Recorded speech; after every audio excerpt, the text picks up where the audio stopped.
Merhaba sevgili izleyenler, Kıbrıs'ın Sesi TV 2020 ekranlarında Gündem Özel programında Diyalog Medya Genel Yayın Yönetmenimiz Sayın Reşat Akar'la beraberiz. Evet, gündem oldukça yoğun. UBP'de iki adayın birden istifa etmesinin yankıları sürüyor, süreceğe de benziyor. Zira iki aday da çalışmalarına devam ederken çok kısa bir sürede adaylıktan çekildiklerini açıkladılar. Tabii bu noktada soru tek: ne oldu da bir anda her şey değişti? Evet, adaylıktan çekilen Faiz Sucuoğlu'nun yaptığı açıklamada, tabii Hasan Taçoy da açıklamalarda bulundu ama Sucuoğlu daha bir sistemkar açıklamada bulundu. Parti içinde oy birliği olduğu için karara onay vermek durumunda kaldım dedi.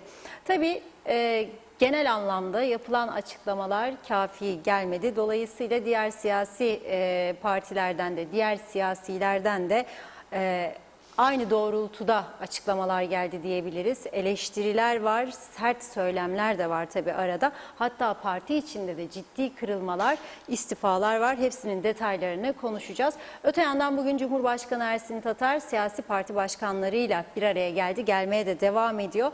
İlk olarak UBP Genel Sekreteri ve Genel Başkan Vekili Ersan Saner'le görüştü. Görüşme sonrası parti başkanlarının yaptığı açıklamaları tek tek ekranlarınıza getireceğiz. Üzerine de konuşacağız. 4. Cumhurbaşkanımız Sayın Mustafa Akıncı da bugün mal bildiriminde bulundu. Onun da detaylarına bakacağız. Tabii dünyanın gözü kulağı da Amerika'daki seçimlerde Biden yarışı önde götürüyor gibi. Hepsini ve daha fazlasını bugün Gündem Özel programında haftanın son iş gününde ekranlarınıza geçireceğiz diyerek başlıyoruz. Merhabalar Sayın Akar. Merhabalar Funda Hanım. Herkese hayırlı cumalar diyerek başlayalım. Evet, Biden önde gidiyor ama bizi de götürüyor. Euro neredeyse 11'e doğru yol aldı gidiyor. İsterlin 12'ye doğru yol aldı.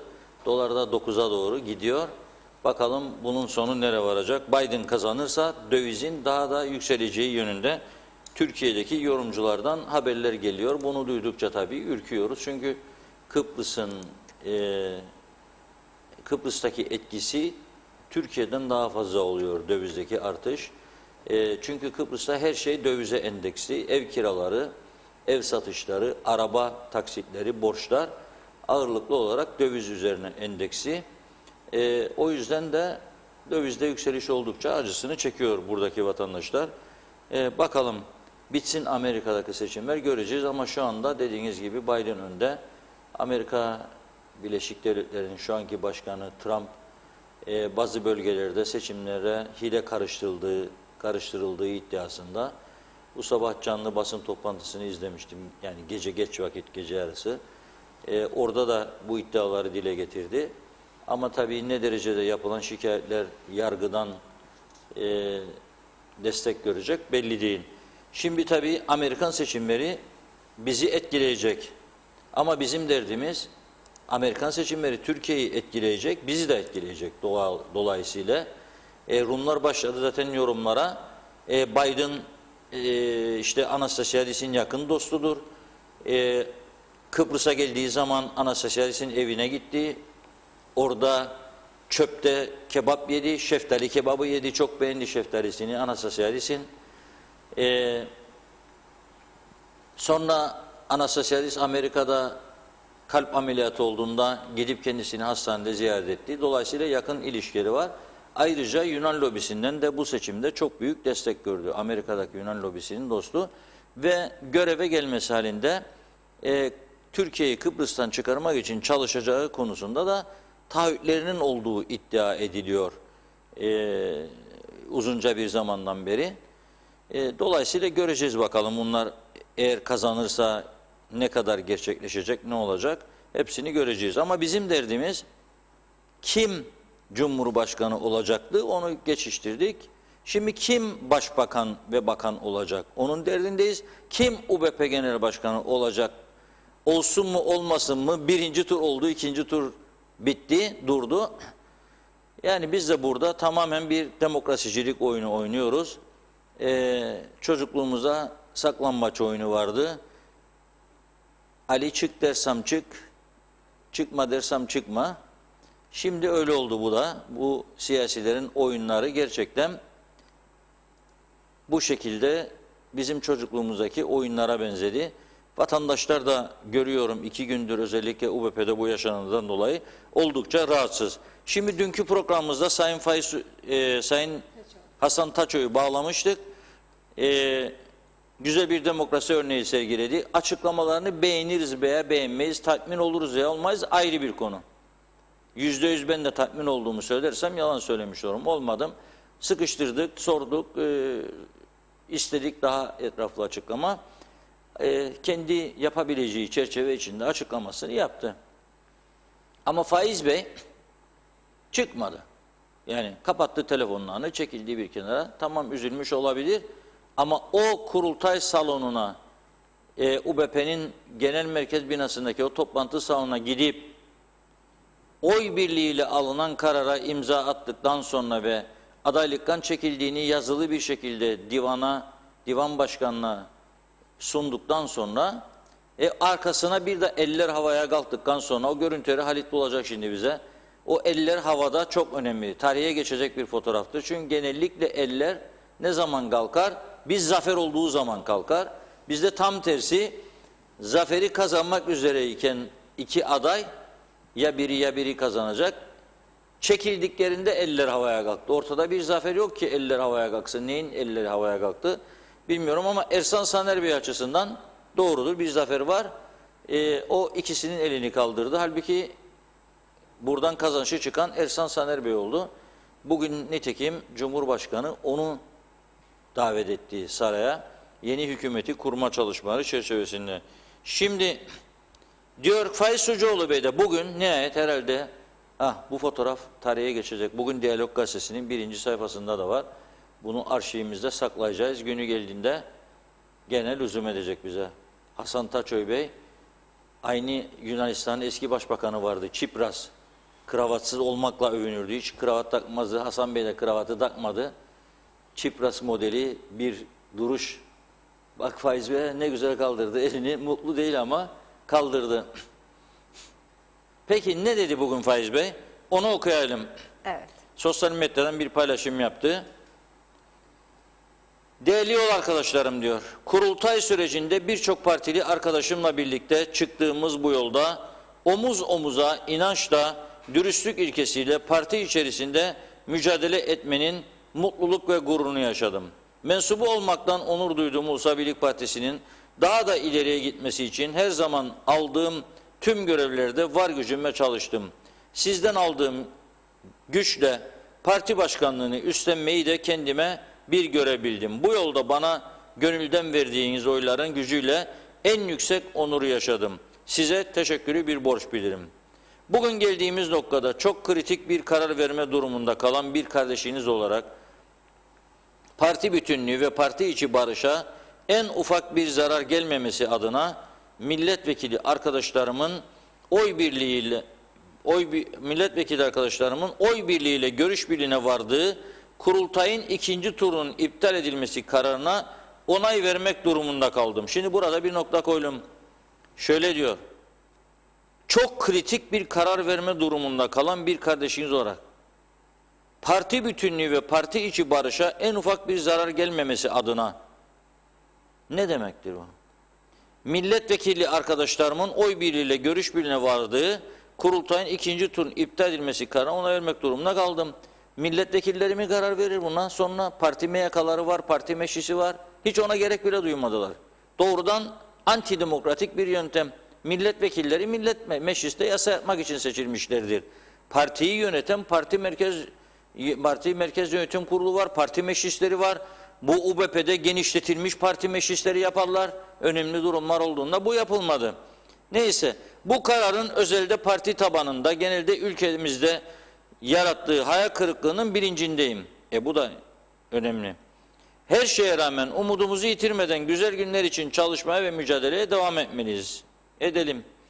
11 Ekim 1975'ten bu yana rahmetli babam başta olmak üzere ailemin kesintisiz ve koşulsuz hizmet verdiği Ulusal Birlik Partisi'ne parti bütünlüğünü ve biz olmanın önemine inanan bir kardeşiniz olarak her zaman yanınızda olacağımı bildirir, sevgi ve saygılarımı sunarım diyor Doktor Faiz Sucuoğlu. Tabii bu açıklama ne kadar vatandaşları ve partililerini tatmin etti bilmiyorum. Burada bu UBP içinde birlik, beraberlik, yani devam etseydik ikinci turda bu beraberlik bozulacaktı mı demek istiyor. O zaman hiç birinci turda yapmayacaktılar. Onun için yaptılar. 5 adayın yarıştığı bir kurultayda 3'ü kaybettiği de bozulmadı birlik de, şimdi ikisinden biri kaybedince mi bozulacaktı? Burası biraz enteresan, tatmin edici değil yani, onu söyleyeyim. Yani çorbayı yaptı Faiz Bey, koydu önümüze ama tuzu yok, biberi yok. Limonu yok. Bazı çorbalar limonlu yenir. Mercimek çorbası, ben şimdi limonu basmazsam, pul biberi de koymazsam mercimek çorbası olmaz. Yiyemem yani. Yahut da şimdi Kıbrıslıların Türkiye'den farklıdır bizim tarhana çorbası. Hellimi kızartıp da böyle yağın içinde ya sana yağ ya zeytinyağı da dökmezsem tarhananın içine tadı mı olur o tarhana çorbası? Olmaz.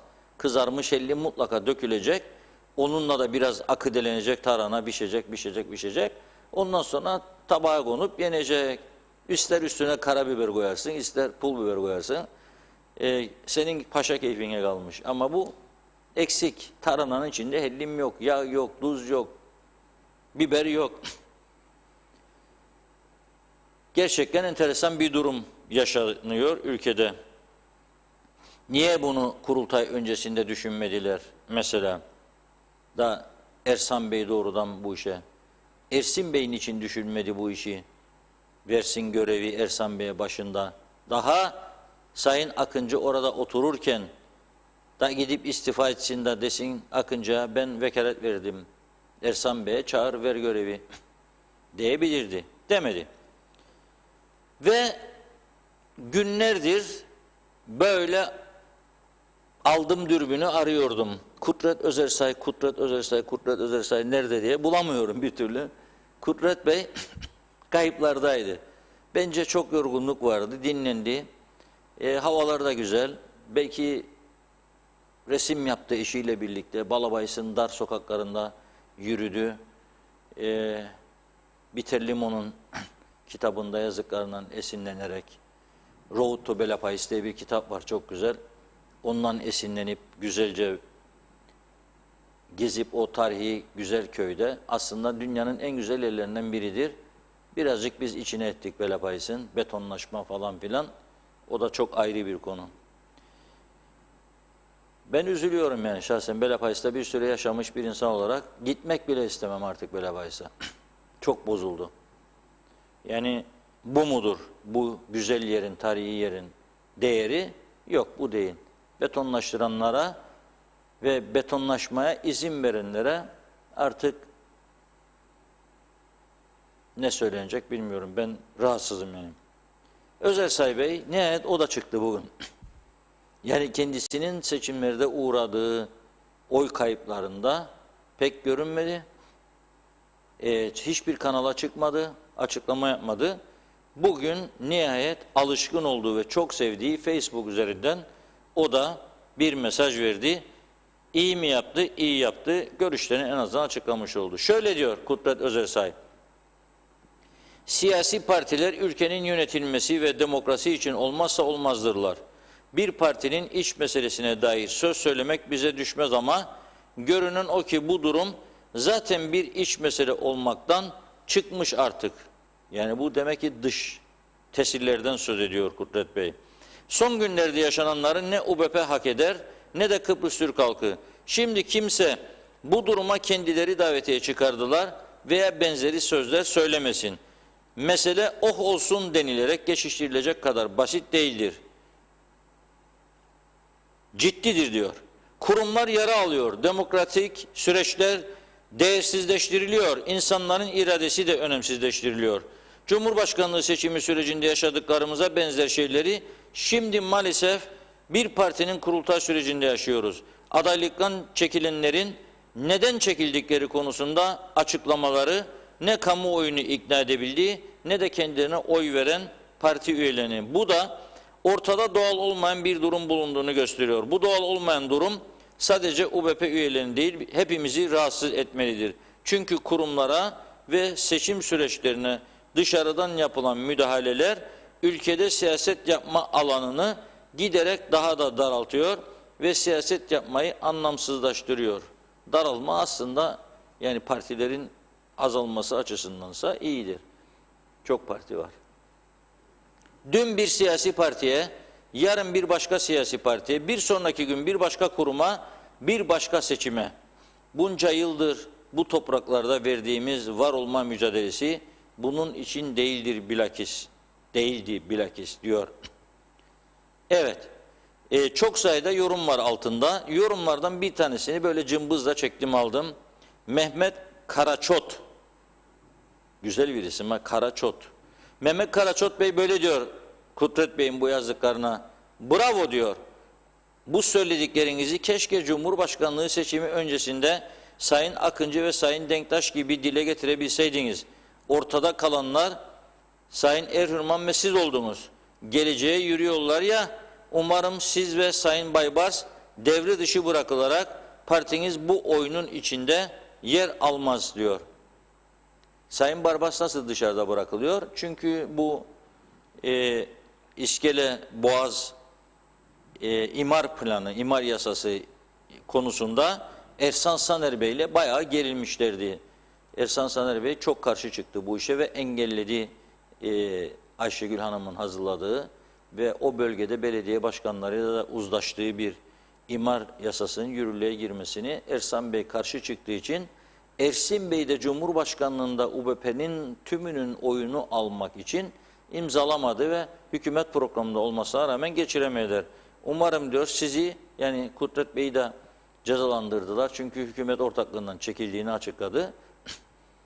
O yüzden de böyle bir dokundurma yapıyor kendisine. O da diyor ki Kudret Bey cevap olarak Türkiye'ye yapılan davet ile ilgili duruşumu, Kapalı Maraş konusunda yapılan yanlışı dile getirişimi ve ertesinde hükümet ile ilgili duruşumuzu hatırlatmak isterim diyor Mehmet Karaçot'a. Yani diyor sen beni eleştirin ama ben diyor dik durdum, Ankara'ya gitmedim. Maraş konusundaki tepkimi ortaya koydum ve hükümetten de çekildik diyor. Yani bunlar da görmezden gelme demek istiyor. Bu da doğru. Fakat önemli olan bir gün içerisinde bak nasıl değişti. Şimdi yarınki gündem ne olacak? Bugün Cumhurbaşkanı Tatar bir çağırdı. Tam bir çocuk oyunu oynarız bunun içinde. Demokrasicilik oyunu derim ben buna. Cumhurbaşkanı seçeceydik. Yok pandemi vardı da erteleyelim. Ertelensin mi ertelenmesin mi? Ondan sonra erteledik, yaptık. Bir taraftan işsizlik, ekonomi çökmüş falan, bir taraftan kapatma kararları, ekonomiyi dibe vurdurma kararları, sırf seçim kazanılsın diye. Hadi onu bitirdik, şimdi iktidar partisinin başkanı kim olacak? O muydu, bu muydu? O da olmadı, o da yarıda kaldı. Şimdi genel sekretere mi verilecek görev? Genel sekretere görev verilirse kiminle kuracak bunu? Bugün soruldu genel sekretere. Genel sekreter dedi daha ben hükümeti kurmakla görevlendirilmedim dedi. Aslında onu bir dinleyelim. Ne dedi Ersan Saner Bey bugün Ersin Tatar Bey tarafından kabul edildikten sonra ne söylediğini dinleyelim. Onun üstüne konuşalım. Sonra Tufan Erhürman'ın ne söylediğine bakacağız. Ondan sonra da çünkü 3 tane olasılıktır ağır basan. Ya UBP, HP tekrardan, ya UBP, CTP ya da benim teklifim UBP, CTP, HP üçü birden girsin ve bir teknokrat kabine kursunlar ve bir süre sonra ülkeyi erken genel seçime götürsünler. Teklifini de buradan 3 parti liderine arz ediyorum. Kabul ederlerse buyursun etsinler. Ama bir dinleyelim bakalım Ersan Saner Bey ne dedi.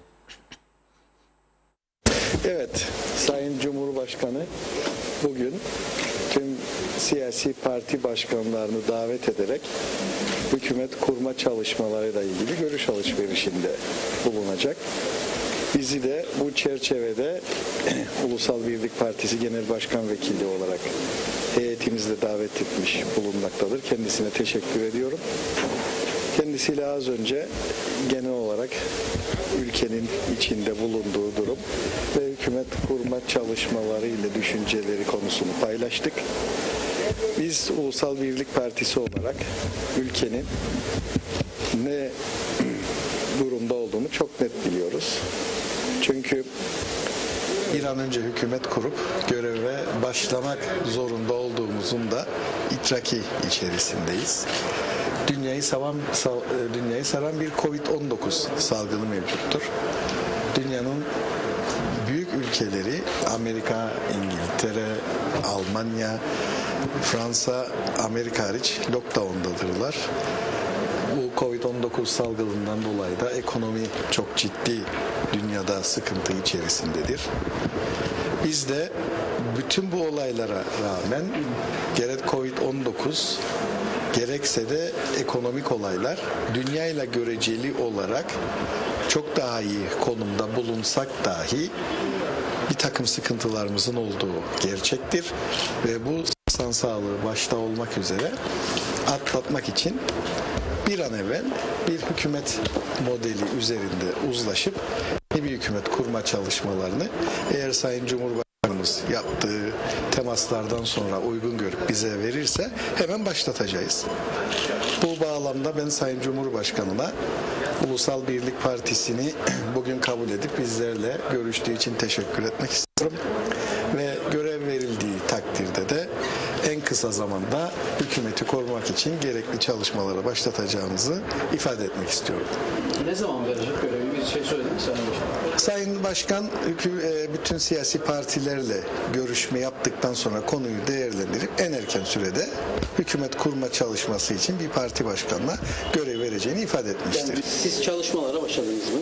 Ben tabii henüz Çünkü genelde hani kurultayda dedik ki Evet. başbakan seçiyor aslında sonuçta Ulusal Birlik Partisi. Bugün de görev size verilirse başladınız mı herhangi bir çalışma? hayır, şu an itibariyle bir çalışmam yok. Evet, doğrudur. Bütün kurultay sürecinde Ulusal Birlik Partisi'nin aslında özde kendi başkanını seçerken genelde ülkenin başbakanını seçeceğini, namzet başbakan adayını seçeceğini söylemiştik. Sorunuz çok yerindedir. Ama şu an itibariyle herhangi bir temasım herhangi bir partiyle bulunmamaktadır. Peki ilk düşünceniz nedir? Şimdi buradaki ilk düşüncemi ifade edip konuşmamda buradan çok farklı mesajların ülkeye yayılmasına imkan yaratır. Burada 4 değişik alternatif vardır senaryo olarak düşündüğümüzde. En uygun hükümet modelini kurmak için gerekli çalışmalar yapacağız. Tabii bu çalışmalara başlamazdan öncelikle Sayın Cumhurbaşkanı görevi verdikten sonra partimizin en yetkili kurullarında konuyu tartıştıracağım. Parti meclisini toplayıp oradan sonra bu hükümet kurma çalışmalarına başlayacağımızı ifade etmek istiyorum. Bir ulusal hükümet modeli düşünür müsünüz? Yani olağanüstü günlerden geçtiğimiz az önce siz söylediğiniz daha bunun ekonomik boyutları da var.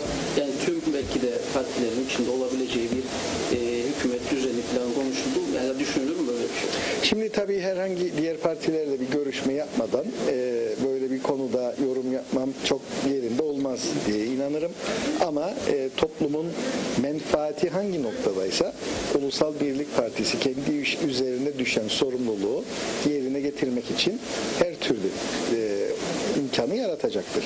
Ama az önce de ifade ettiğim gibi tüm bunlardan önce parti meclisimizin de kararının bizim için çok önemli olduğunu, çünkü parti meclisi kararı olmadan Ulusal Birlik Partisi olarak bizim hareket etmemizin de mümkün olmadığını ifade etmek isterim. Bir şey daha sorayım. İki çekilen adaya oluşacak olan kabinede yer verileceği iddialar doğru mu? Şimdi tabii benim bir hükümet kurma çalışmam yok. Dolayısıyla sizin aday siz bakanlık olarak ama yarıştan yani son ikinci turdan feragat eden iki arkadaşıma ben yürekten teşekkür ediyorum.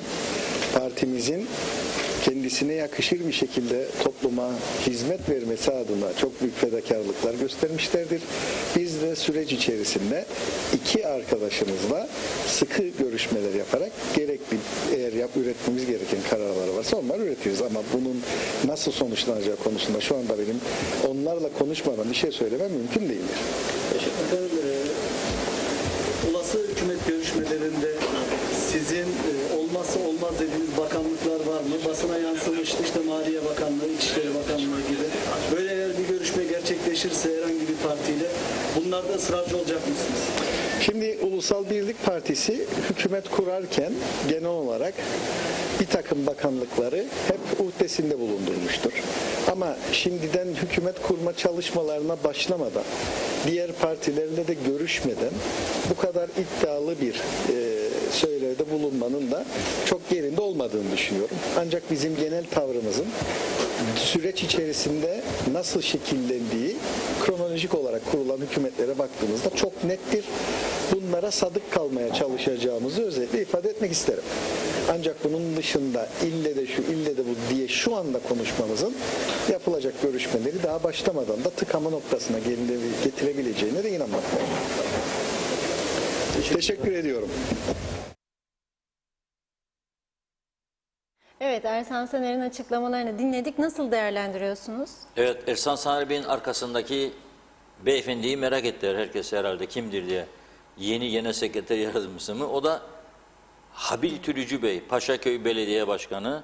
Habil Tülücü Bey'dir. Güzel güzel takımcığını giydi, kravatını da taktı bugün. Belediye Başkanımız Ersan Saner'in yanında. Ha, yeni kabinede görev alır mı belediye başkanı onu bilmem. 4 tane diyor değişik alternatif var diyor ama şimdi diyor diyemeyeceğim bir şey diyor. Bana göre bu alternatifler şöyle. Ulusal Birlik Partisi'nin şu anda Ersin Tatar Bey Cumhurbaşkanı olduğu için milletvekili sayısı 20'ye düştü. 21'den 20 oldu. 20 UPP, 9 da HP etti 29. Birinci alternatif bu.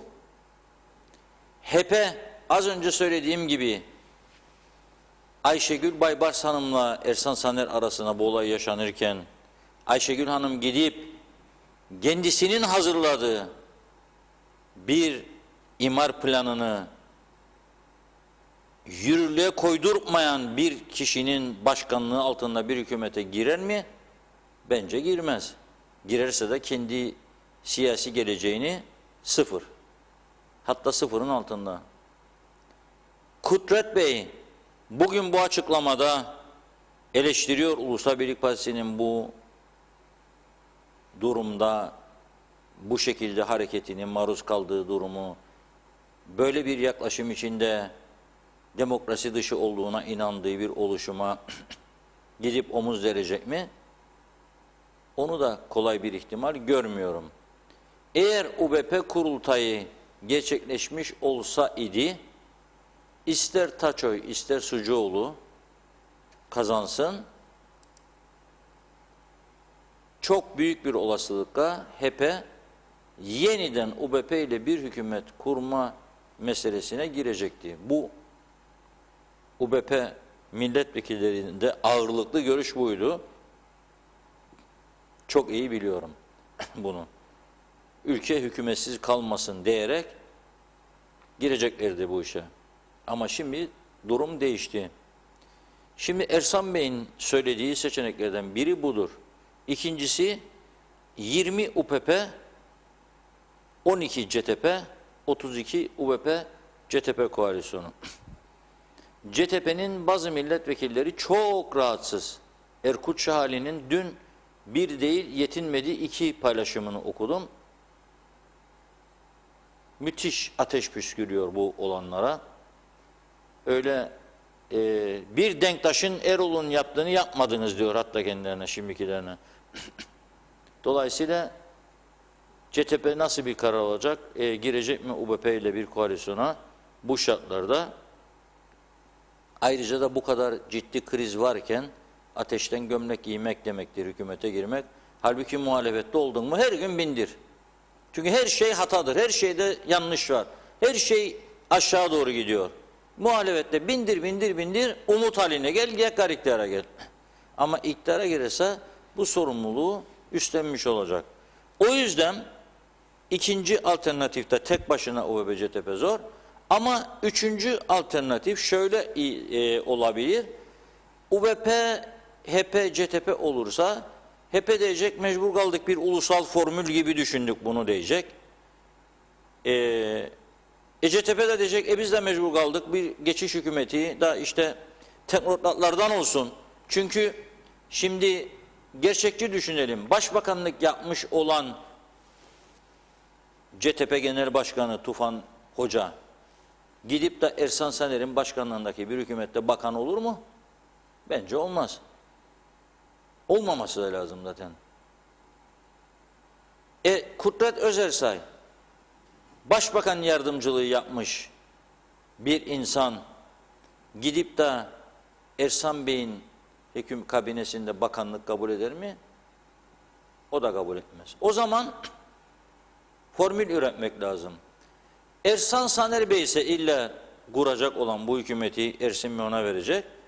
Ersan Bey'in başbakanlığında UBP ve CTP'nin, HP ve CTP'nin ve UBP'nin göstereceği 10 kişilik bir teknokrat kabine bir süre konur 6 ay. 6 ay sonra bu ülkeyi seçime götürürler. İster anayasayı değiştirirler, başkanlık sistemini sunarlar halkın önüne, başkanlık sistemi. Tabi orada da başka tartışmalar çıkacak. O zaman Ersin Bey otomatikman başkan mı olacak da bakanlar kuruluna yönetsin? O da tabii kabul edilmeyecek büyük bir olasılıkla. Tekrar Ersin Bey kazandığı bir seçim var.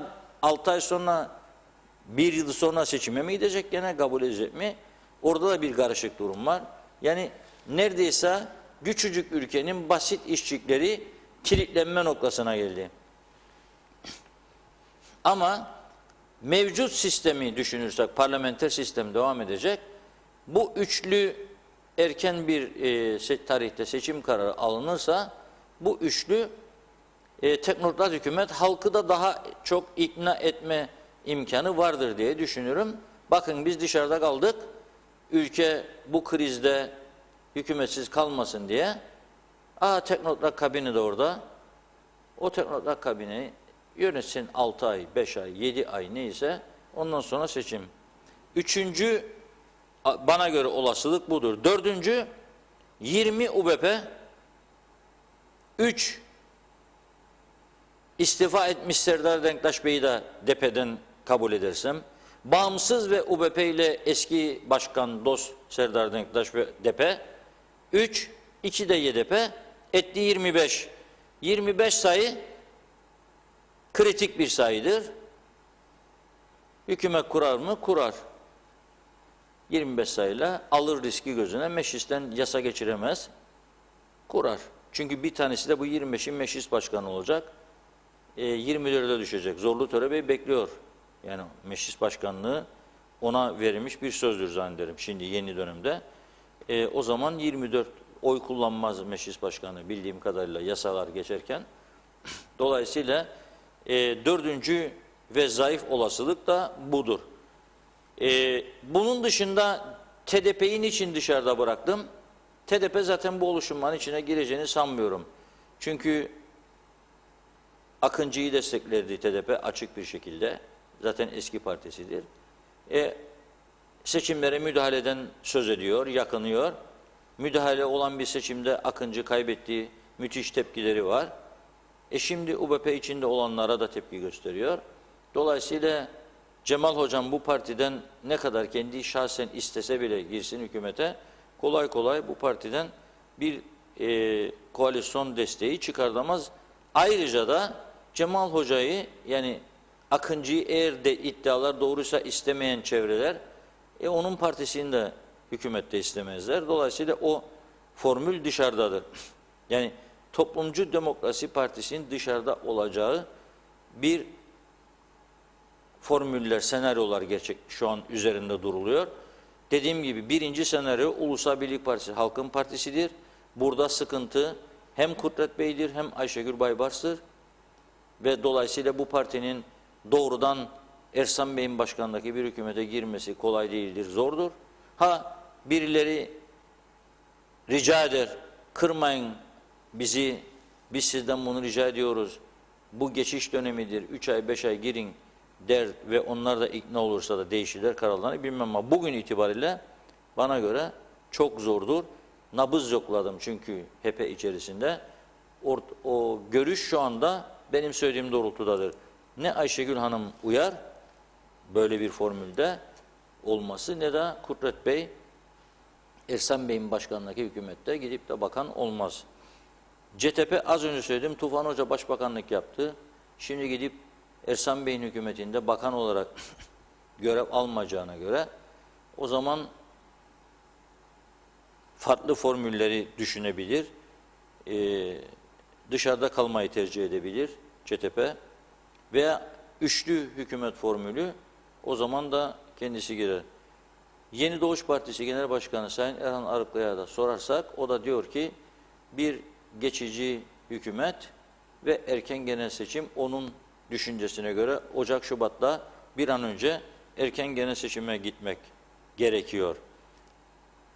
Dolayısıyla Ersan Saner Bey'in açıklamasından çıkardığım sonuç budur. Şimdi elleri bir havada görelim. Ondan sonra Tufan Hoca'nın görüşmeden çıkarken söylediğini dinleyelim. Onun üzerine yorumumuzu yapalım. Onlarla konuşmadan bir şey söyle.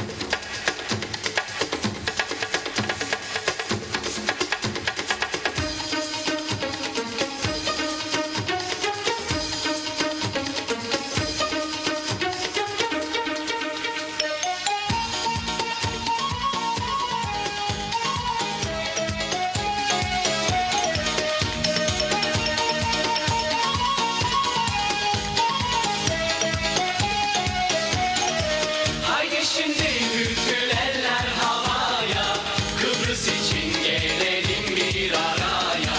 Haydi şimdi bütün eller havaya, Kıbrıs için gelelim bir araya. Açılsın yürekler, açılsın güller, bilinsin bu şarkı, söylesin diller. Geliyor Eroğlu, geliyor lider, Kıbrıs için olduk bizler seferber. Haydi şimdi bütün oylar birliğe, haydi Ulusal Birlik Partisi'ne. Haydi şimdi bütün eller havaya, Kıbrıs için gelelim bir araya.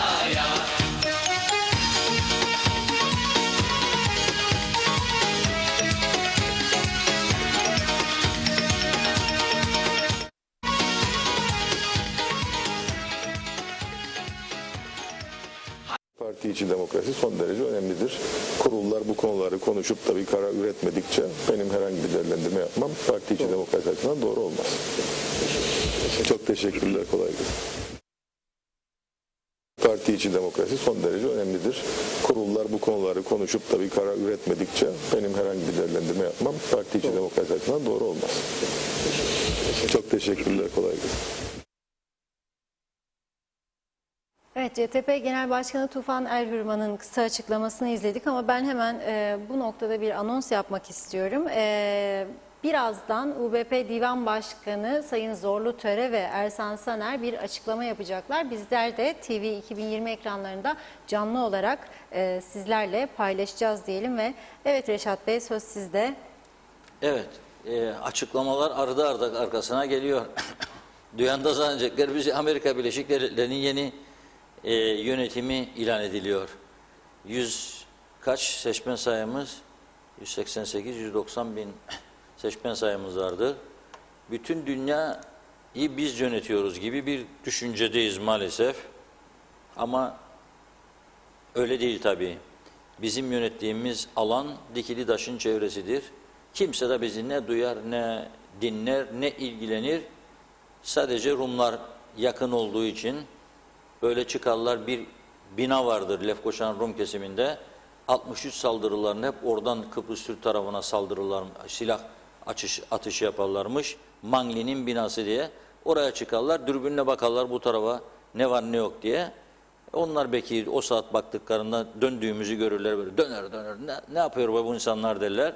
O insanlar döner, hükümet kurar, hükümet bozar. Hükümet kurar, hükümet bozar her gün. Hiçbir şey yaptıkları da yok. Üretimi batırdılar. İnsanlar fakirleştikçe fakirleşir. Yollar berbat, ışıklar yok, elektrik bozuk. Teknecik zehir yaymaya devam. Uçak gelmez, turist yok, oteller battı. Bütün esnaf battı. Bu tarafta biz hala daha Cumhurbaşkanı hükümet, bakan kim olacak, başbakan kim olacak falan filan. Böyle bir oyun döndükçe, dön babam döndükçe onlar da gülerler. Tabii ki Biden'ın o şeftali yiyecek. Biz ne yiyecek acaba? Biden'ın şeftaliyi Anastasiyad isteyecek. Bize ne kalacak acaba burada? Çok merak ediyorum. Şimdi Tufan Hoca da diyor ki ben diyor, bak çok konuştu. diplomatik, parti yetkili kurulları karar üretmedikçe benim burada bir şey söylemem doğru değil dedi.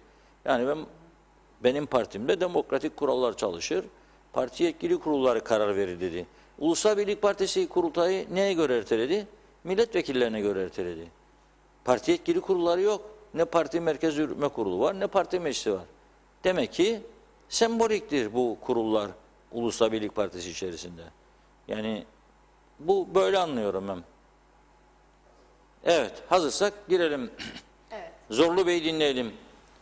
Hem Ersan Bey'i. Değerli basın mensupları, 31 Ekim tarihinde Atatürk Kapalı Spor Salonu'nda Ulusal Birlik Partisi'nin 11. kurultayı tek maddelik genel başkanlık seçimi yapmak için toplantı yapmıştır. Bu kurultayda hiçbir aday kullanılan oyların salt çoğunluğunu alamadığı için seçim en çok oy alan iki aday arasında 7 Kasım'da tekrarlanmak üzere devam edecekti. Fakat 5 Kasım tarihinde Ulusal Birlik Partisi Genel Başkanlık yarışında ikinci tura kalan Sayın Doktor Faiz Sucuoğlu ve Sayın Hasan Taçoy eş zamanlı olarak adaylıktan çekilmişlerdir. Bunun üzerine divan bir toplantı yaparak durumu değerlendirmiş ve en çok oy alan iki arkadaşın tüzük gereği ikinci tura katılması gerekirken katılmayacaklarını ve adaylıktan feragat ettiklerini yazılı olarak beyan etmeleri üzerine 7 Kasım yani yarın yapılacak olan ikinci tur seçimimiz maalesef yapılamıyor. Dolayısıyla divan görevini yapmış ve genel başkanlık için yapılan bu kurultayda sonuç elde edilememiştir. Ve parti genel merkezi, genel yönetim kurulu, parti meclisi yeni bir değerlendirme yapacaktır bu durumu. Dolayısıyla tüzükte yer alan maddeleri parti meclisimiz, parti genel yönetim kurulu üyemiz ve partimizin diğer hukukçuları yorumlayacak. Ama biz başkanlık divanı olarak görevimizin sona erdiğini ifade etmek istiyoruz ve genel başkanlık seçimi tamamlanamamıştır. Genel başkan seçilememiştir. Bundan dolayı da biz katılan üyelere, oy veren üyelere, ilgilenen basın mensuplarına ve kamuoyuna hepiniz huzurunda ayrı olarak teşekkür ediyoruz. Biz de bu kurultayın ikinci turunun yapılamamasından dolayı üzüntülerimizi ifade etmek istiyoruz. Ve divanın almış olduğu kararı Divan Başkan Yardımcısı Sayın Yasemi Öztürk hanımefendinin sizlere okumasını rica ediyorum. Bu divanda görev alan diğer arkadaşlara da ayrıca teşekkür ediyorum. Kurultayın yapılmasında görev alan diğer arkadaşlarımıza da, bütün arkadaşlarımıza da ayrıca teşekkür ediyoruz. Ulusal Birlik Partisi 11. Olağanüstü Kurultayı 31.10.2020 tarihinde Atatürk Kapalı Spor Salonu'nda parti genel başkanı seçimi gündemiyle toplanmış ve gerçekleştirilen seçimde 6801 parti üyesi oy kullanmıştır. Parti tüzüğünün parti genel başkanının seçilmesini düzenleyen 30. maddesine göre genel başkanlık seçimi için 2'den fazla adayın yarışması halinde parti genel başkanının ilk turda seçilebilmesi için bir adayın oylamaya katılan parti üyelerinin salt çoğunluğunun oylarını alması gerekmektedir. Seçime 5 aday katılmış olup kullanılan oyların sayımı mütakip bu adaylardan herhangi birinin kurultaya katılıp oy kullanan üye sayısının salt çoğunluğu olan 3401 oya ulaşamadığın tespit üzerine divanımız aynı gün almış olduğu karar ile yine 30. maddesindeki düzenlemeye uygun olarak en çok oy alan 2 aday olan 2706 oy alan Sayın Doktor Faiz Sucuoğlu ve 2102 oy alan Sayın Hasan Taçoy arasında olmak üzere 7-11-2020 tarihinde ikinci tur oylamaya gidilmesine karar verilmiştir. Hal böyle olmakla birlikte Sayın Doktor Faiz Sucuoğlu ve Sayın Hasan Taçoy 5-11-2020 tarihinde divanımıza sundukları yazılı beyanları ile adaylıktan eş zamanlı olarak çekilmişlerdir.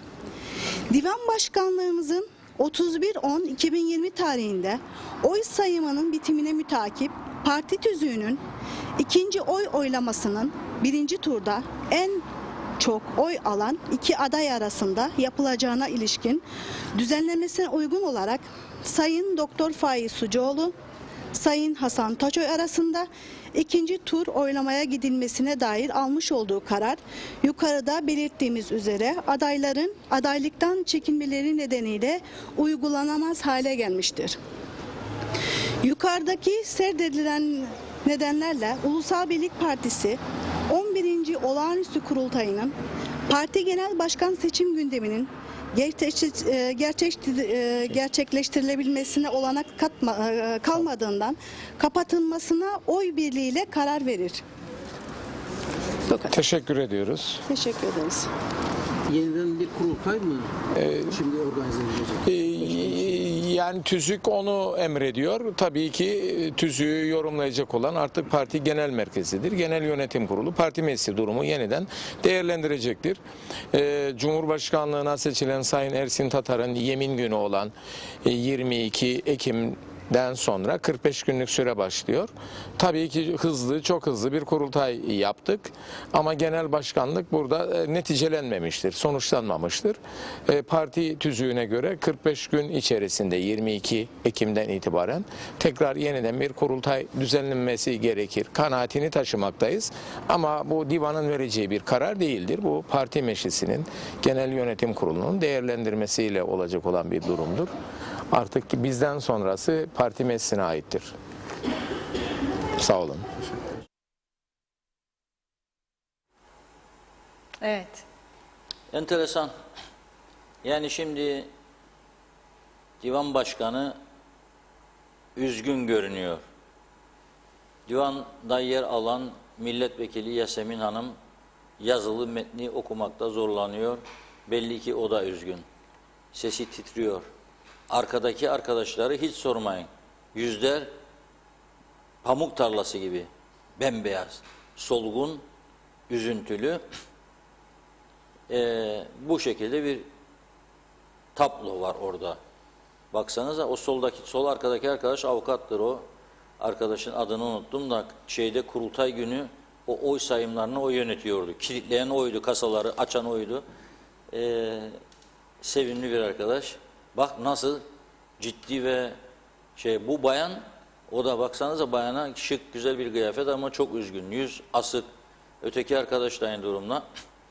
Yani kimsenin yüzü gülmüyor. Bu UBP'de yaşananlara. Tabii burada Faiz Sucuoğlu Bey bir açıklama yaptı sosyal medyada. Yatıştırmaya çalıştı. Hani var ya ateş, kebap piştikten sonra kömür var. Ateş yangına yol açmasın diye üstüne biraz kül serperler. O ateşi söndürmeye başlar. Bugün Faiz Bey'in yaptığı da bu açıklama sosyal medyadan kül döktü ateşin üstüne. Biraz sönsün. Konuşma da yapmıyor, kaçıyor konuşmalardan. Ama durum değerlendirmesi yaptığını duydum bugün. Savaş arkadaşları, silah arkadaşları diyelim. Bu yarışa girdiler ya beraber. Ordu savaşa girmezden önce başkomutan kendi de silahını, kılıcını kuşanır. Yanındakileri de hepsi kuşanır. Hazır mıyız evladım diyor. Hazırız komutanım diyor. Öyleyse savaşa. Şimdi o savaşa çıkanlarla durum değerlendirmesi yaparlar. Bakalım neler konuşur falan. Meyhanecilerin gözü aydın. İşler bitmez. Devam edelim, korkmayalım. Mağdurlar da hepsi de fulldur. Oralarda devam edecek. Şimdi bu tartışmalar günlerce. Arkasından hükümet kurulma olacak. O mu bakan oldu, bu mu olacak? Devam bitecek.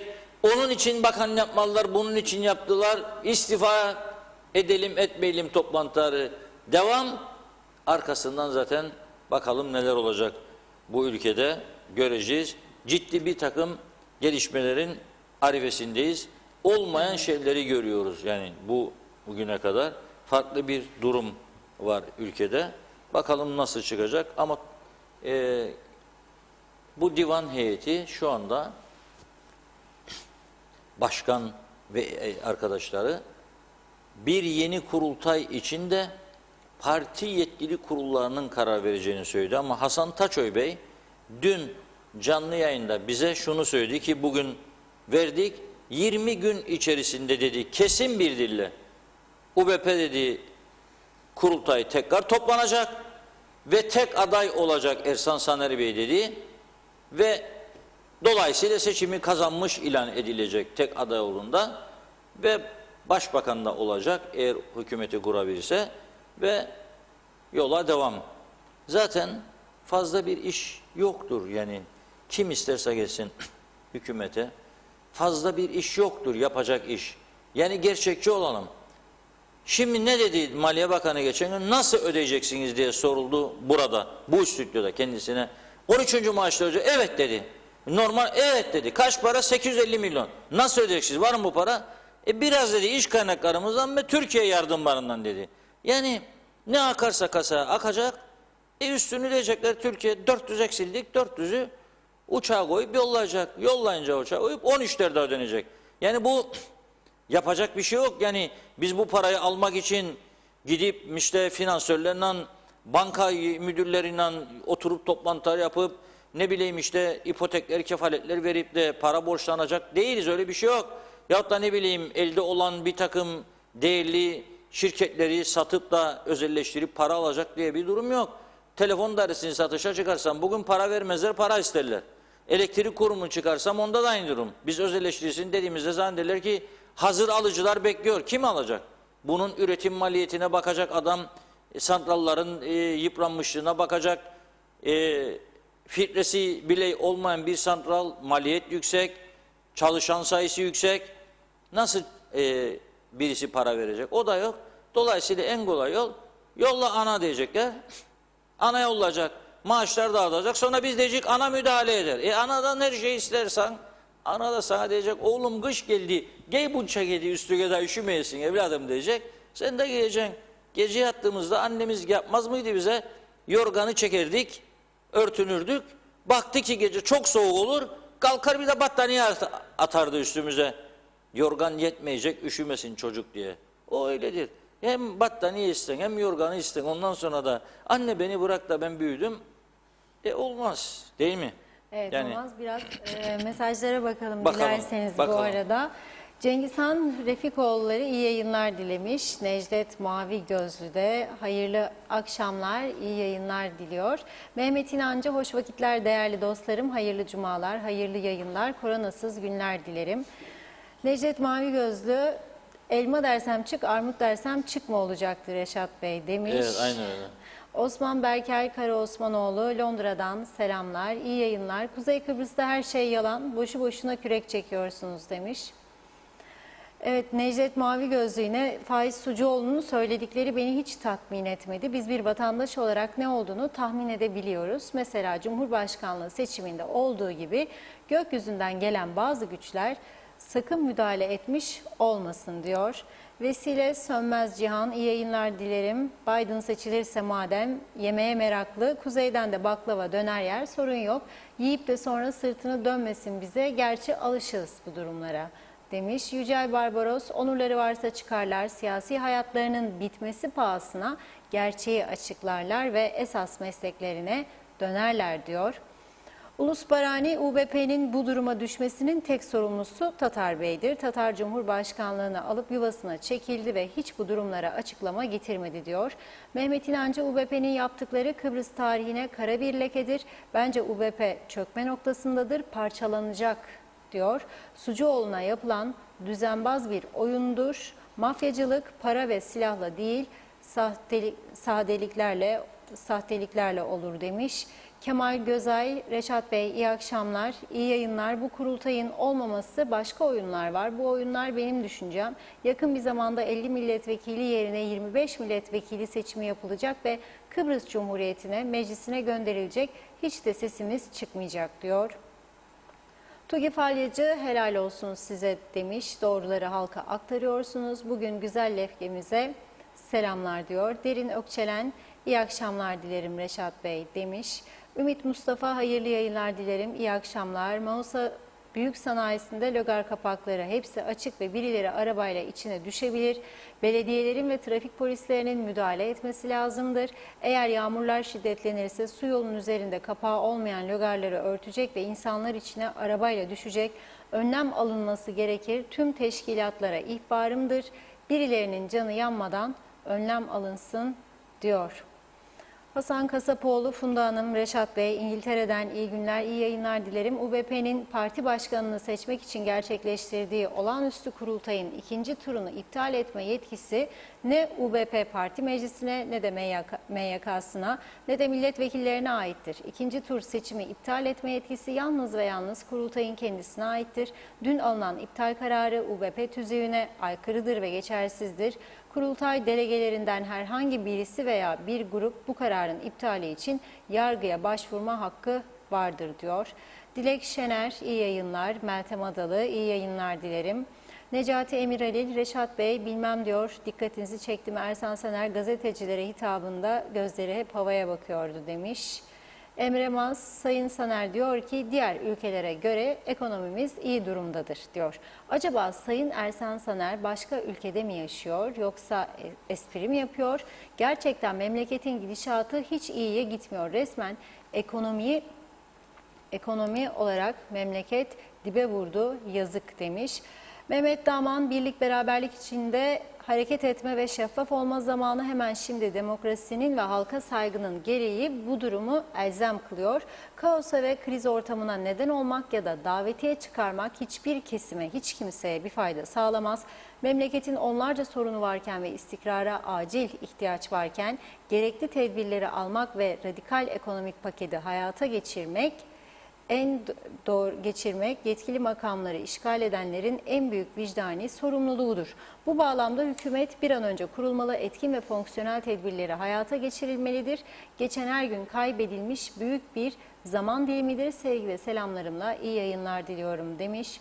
Yusuf Tuncer Barkut, şaibeli bir piyango çekilişi yapıldı. Büyük ikramiye Saner'e vurdu diyor. Tugi Falyacı, selamlar, iyi yayınlar. Gerçek ve doğruları söyleyen tek televizyonsunuz. Helal olsun size. Londra'dan güzel lefkemize selamlar diyor.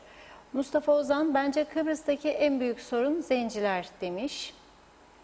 Kıbrıs'ı mahvedecekler İngiltere gibi diyor. Şerife Turgay Derya, iyi akşamlar, iyi yayınlar dilerim. Funda Hanım, Reşat Bey, bu ülkede kantarın topuzu kaçtı. Allah hepimizin yardımcısı olsun. Metin Maraş Ali, kolay gelsin, iyi yayınlar dilerim. Bekir Yıldırım, erken seçim olunca hangi parti tek başına iktidar olacak acaba?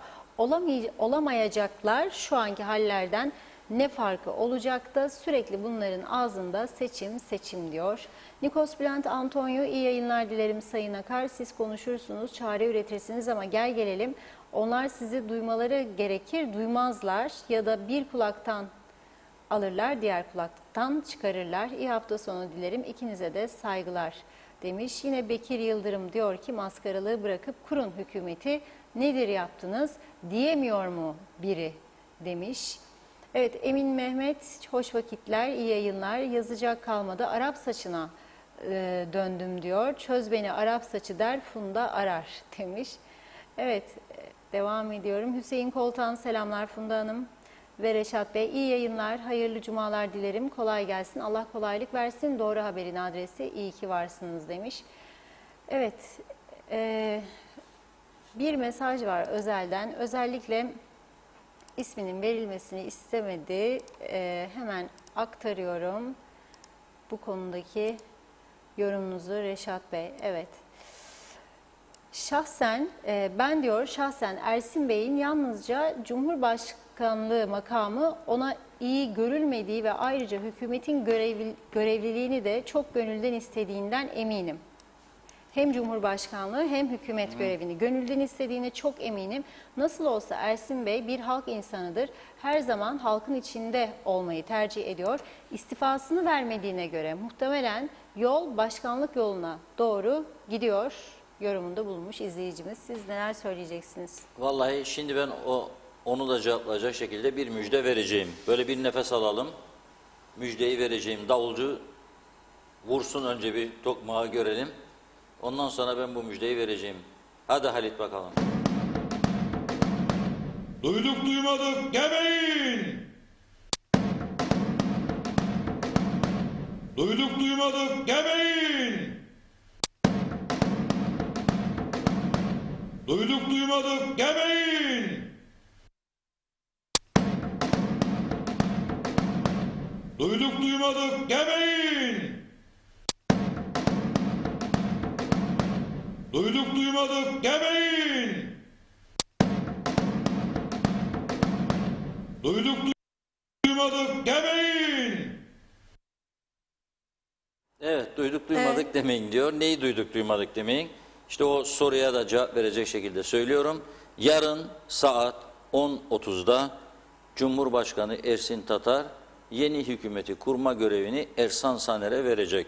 Onun için duyduk duymadık demiyorum. Davulcuyla veriyorum müjdeyi ki duymayan kalmasın. Ersan Saner Bey yarın hükümeti kurmakla görevlendirilecek. Yani başbakanlığa doğru adımı atıyor. Seçim dönemi Ersin Bey'in yanında dik durdu. Ersin Bey'in yanından ayrılmadı. Mükafatı görüyor. Merhum Cumhurbaşkanı Denktaş'ı çok iyi tanırdı Ersin Bey. Bir ara biraz Denktaş Bey'in kendisine karşı üzüntüsü vardı diyeyim. Rahatsızlığı vardı, şikayeti vardı. O dönem haricinde Ersin Bey Denktaş Bey'e çok bağlıydı. Gider gelirdi, dinlerdi konuşmalarını. Denktaş Bey'in bir sözü vardı. Birini görevden aldırdığı zaman şöyle derdi. Bugün bir adım geri gidenler bir süre sonra bir adım ileri giderler. Hakkı Atun Bey'i başbakanlıktan istifa ettirmişti Denktaş Bey rica ederek. Sonra Hakkı Atun Bey buna uydu.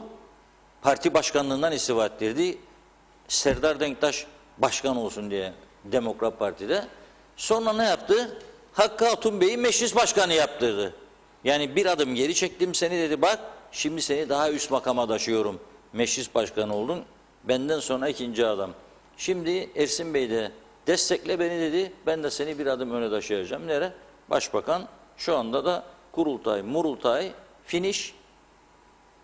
Ersan Saner hükümeti kurmakla görevlenecek. Kurarsa da başbakan olacak.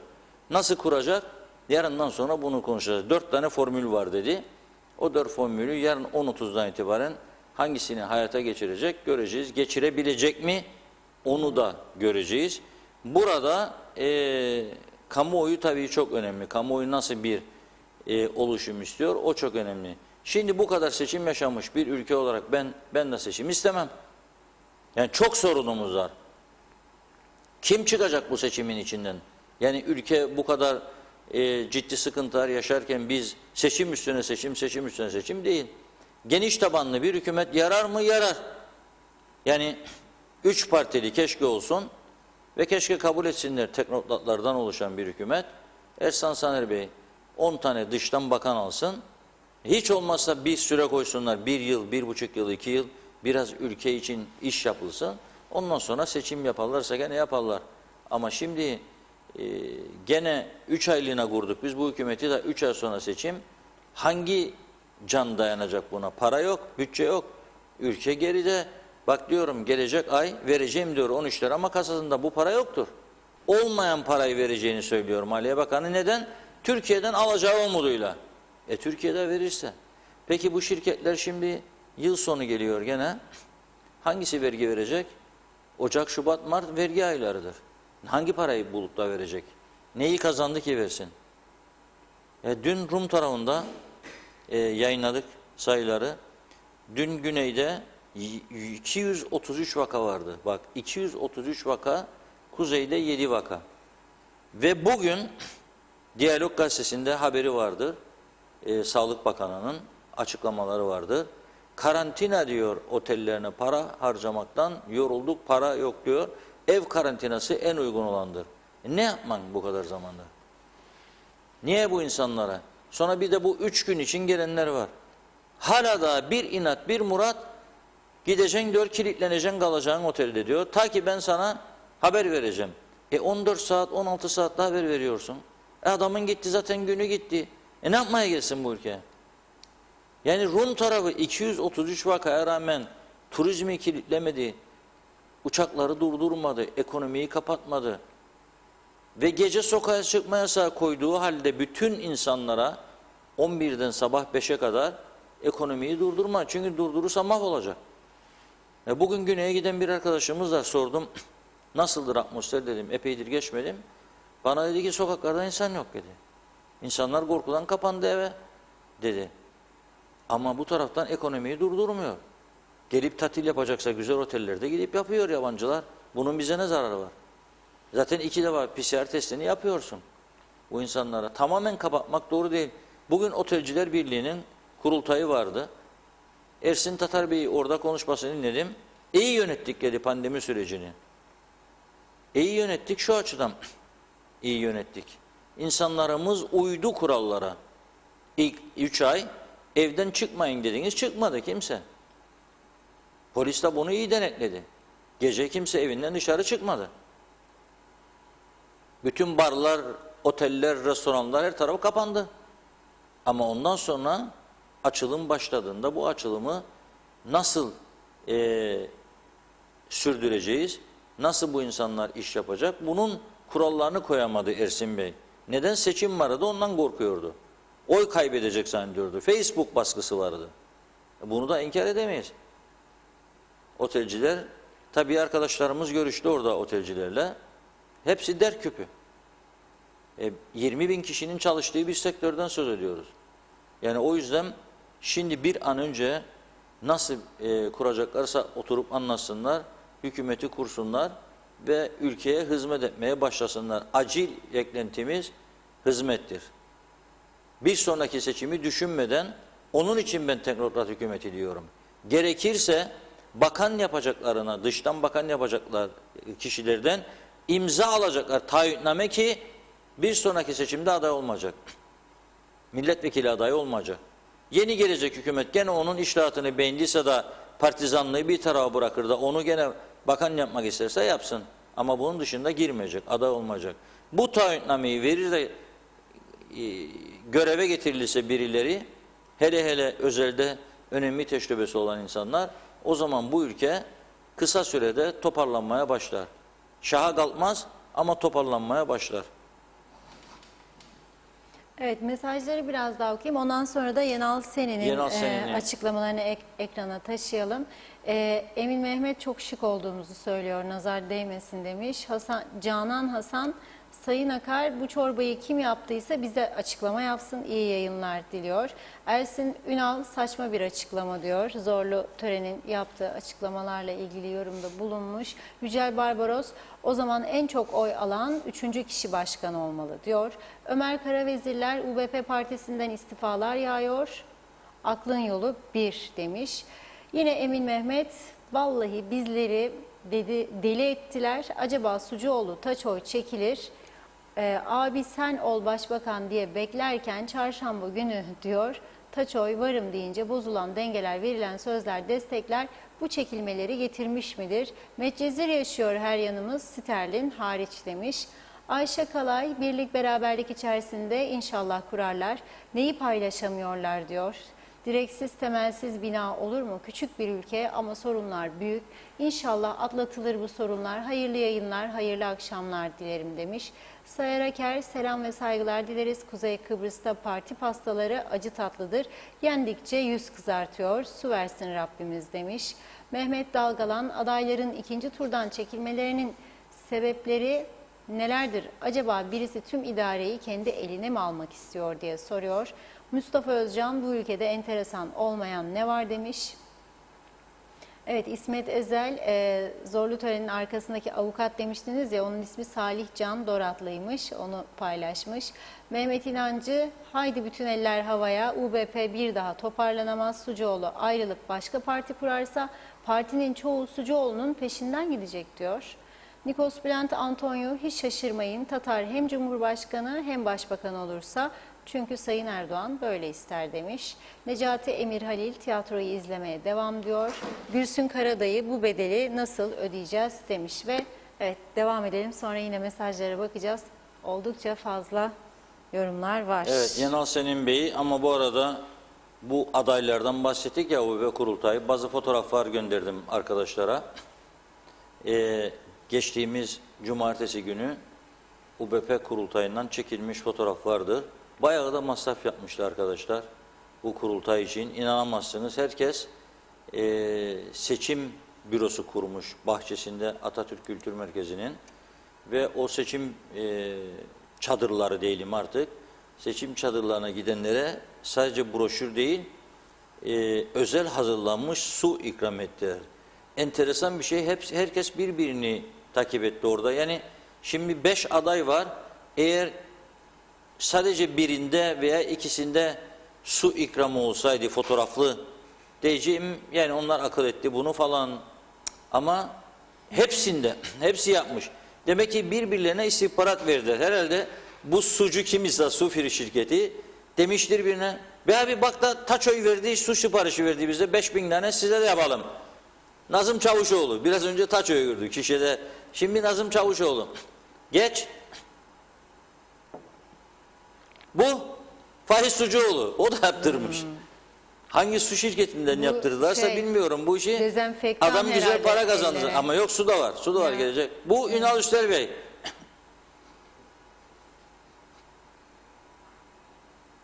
Bak Fahis Sucuoğlu Bey, bu da su şişesi işte. Var, hepsinin var. Tam da partinin rengini de koymuş. Tümünün var. Dursun Oğuz mu yok acaba sadece, ama onu da gördüm ben. Tabii bu da kurultay sonrası Atatürk Spor Sahanı'nın bahçesi. Baksana. Bu da bizim şan ve şerefimizdir. Her gittiğimiz yeri mutlaka çöplüğe çevirecek. O bir taraftan da ülkeyi kalkındırmak için zafer ilan edeceğiz diyoruz. Seçin beni arkadaş, bu ülkeyi kalkındırayım. Bak ülke, kurultay yaptık, kariyerdir bu. İnanamazsınız. Evet, bayağı paralar harcadılar. Paracıklar gitti yani. Zafer kazanacaklar diye. Herkes harcadı bir şeyler. Yazık oldu. Hem onlara yazık oldu, hem sponsor buldularsa sponsorlara yazık oldu. Neyse, Yenal seneni dinleyelim ve devam edelim. Fikir teamüllerinde bulunduk. Bir şekilde nasıl hükümet kurulur, bunun modellemesiyle ilgili bir ön görüşme sayılır. İçeride hassasiyetlerimizi, partideki genel kanıyı söyledik. Dediğim gibi sadece bir değil, birden fazla seçenek olduğunu belirttik. Yani konuşulan UBP, CTP, UBP, dörtlü hükümet, yani seçenek sayısının fazla olduğunu söylerken, özellikle belki de bu kutuplaşılan dönemde ekonomi ve sağlığın daha da maalesef özellikle ekonomide şartların ağırlaştığı dönemde daha kucaklayıcı bir modelin de imkan dahilinde olabileceğini söyledik. Ama bir zaman söylediğimiz gibi şu an resmi bir süreç bugün itibariyle başladı. Yetkilendirme mutlaka yapacaktır Sayın Cumhurbaşkanı. Bu süreç başladıktan sonra partiler kendi iş değerlendirmesini yetkili organlarıyla yapacaktır. Karar da parti meclisinindir. Özellikle ülke içinde sokakta gördüğümüz, yaptığımız saha çalışmasında gördüğümüz biraz kutuplaşmanın özellikle seçim sürecinden sonra devam ettiği, bu bağlamda da belki de herkesin elini taşın altına koyacağı veya mecliste grubu olan partilerin elini taşın altına koyacağı dönemde konuşulabilmeli diye düşünmekteyiz. Yetkili organlar bunun kararını verecektir. Sürecin en erken zamanda toplum menfaati neyi gerektiriyorsa o doğrultuda tamamlanacağından şüphemiz yok. Çok teşekkürler. Buyurun. Kucaklayıcı model diye bir şey söylediniz. Nedir?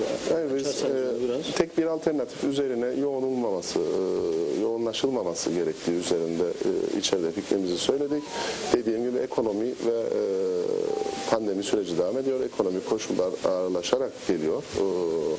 Bu yüzden toplumun her kesiminden kucaklayıcı bir model de olabilmeli. Bu da bir alternatiften biri olarak konuşulabilmeli. Yani tüm partilerin beraber olacağı bir hükümet modelidir bu. Yani tekrar ediyorum, bu partinin bir görüşü değil. Az önce saydım diğer 3 modeli de, bu da bir modeldir. Mecliste grubu bulunan partilerin de oturup konuşacağı bir modelde konuşulabilirdir bizim düşüncemiz. Ama yetki, karar parti meclisinde olacak. Halkın Partisi'nde genel olarak belirgin bir eğilim var mı şu anda? Şu an Halkın Partisi hem gerek seçim sonrası parti içi süreci ve seçim sonuçlarını değerlendiren toplantılarını yapmakta. Ama koalisyonla ilgili daha resmi bir adım atılmadan ön düşüncelerini söyledi arkadaşlar. Farklı görüşler var, farklı fikirler var ama konuşulduktan sonra süreç içinde şekillenecek konuları parti meclisinde oturup o zaman sağlıklı bir karar alacağız pek tabii. Şu an herhangi bir tarafa yönelim yok. Dediğim gibi birden fazla model var. Oturup konuşulacak ve buna göre bir karar verilecektir. En sağlıklı kararı vereceğimizden de şüphem yoktur.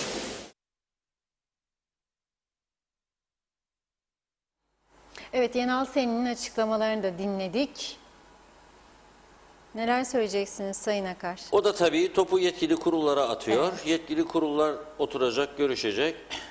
Zaten Halkın Partisi'ne bir de başkanlık sorunu vardı. Yani Yenal Sen'ini geçici başkan olarak ilan ettiler. Kudret Bey'dir esas, yani partinin kurucusu ve başkanı. Ama Kudret Bey sırf Cumhurbaşkanlığına bağımsız aday olsun diye parti başkanlığından istifa etmişti.